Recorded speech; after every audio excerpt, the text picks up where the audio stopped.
One of my main focuses on this channel for the first year of its inception was the creation and display of various analytical and documentary style videos that focused on the core mechanics of Monster Hunter and their history and evolution throughout the series' lifespan. Now there's been joke videos here and there, history videos about other game series, and opinion pieces that have been more controversial than I ever could have imagined, but I don't think I've ever done anything like this video here. Rather, I think I started with one of my more recent videos centered around the Mystical Ninja series, but not for Monster Hunter specifically, and probably not this in-depth. I've played a lot of Monster Hunter games over the years, but I've probably put more dedicated hours into the series as a whole within the short time span of over 1 to 2 years than ever before. If you watched my flagship series on the history of Monster Hunter, you know that I really got started in the series around Monster Hunter Tri, but that wasn't my only exposure to it. Rather, I technically started around Freedom and Freedom 2 on the PSP and found myself getting walled off by the foreign mechanics and difficult monsters. Tigrex was especially annoying to deal with, and the unconventional way you progressed via equipment really threw me off. I've always called this the Monster Hunter effect because I've heard similar stories from many members of my community and individuals I interact with offline. A lot of people attempt to get into Monster Hunter only to be overwhelmed by the complexities of the game's mechanics that are a cultural mirror to the types of games that were coming out at the time. A lot of these individuals, including myself, enjoyed the concept of Monster Hunter. It's something that keeps you thinking about the games and slowly draws you back.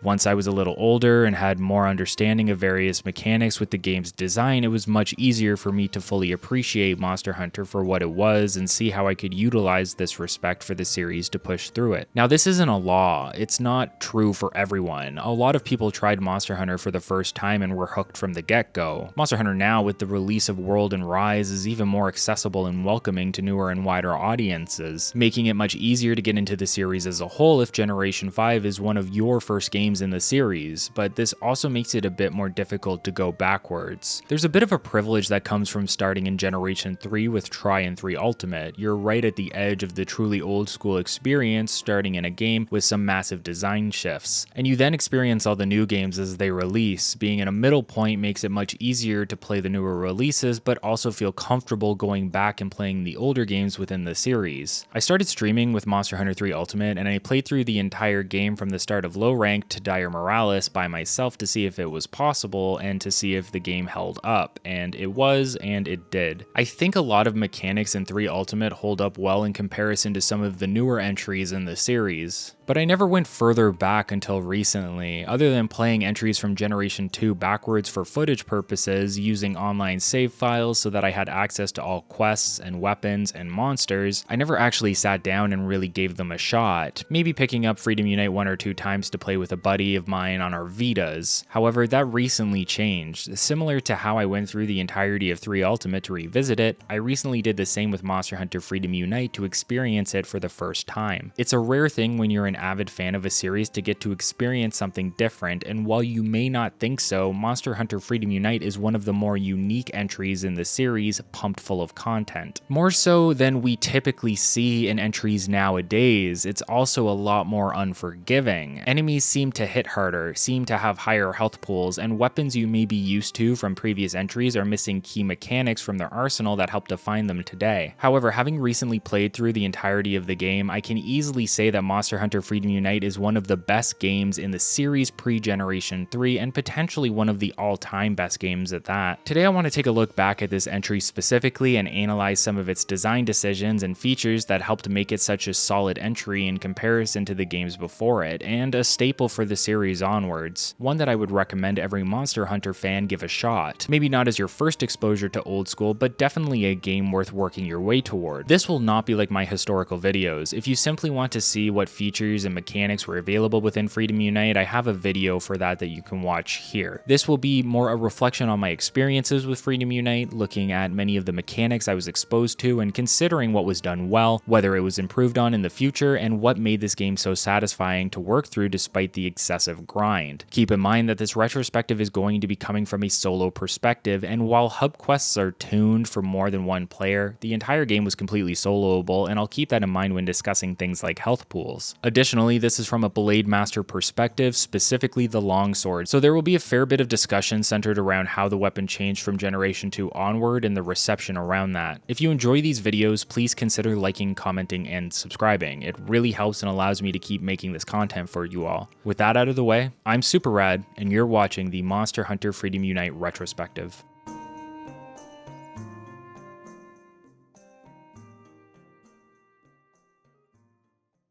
What is a Monster Hunter game? More specifically, what genre would we classify it under? Genres are a label presented to us, usually a well-known label that helps place a game within its own category or box to better help a consumer gauge whether or not they would be interested in the product. I, for example, like strategy games, role-playing games, MMOs, first-person shooters, pretty much anything, but other people might be a little bit more picky. If you Google the genre for Monster Hunter, the main classification you'll be met with is action role-playing game. I think you could leave it there in a general sense, but I know for a fact that there are people online that fight tooth and nail against this classification. For some reason, considering Monster Hunter an RPG doesn't mesh with people's certain perceptions of the game within a genre, but if we look at it from a general sense, you could definitely fit Monster Hunter within the box of action RPG. You have your created character with an established, albeit murky world in terms of storyline and lore, and while you don't actively build your own stats, you do gain stats through the creation of equipment and items.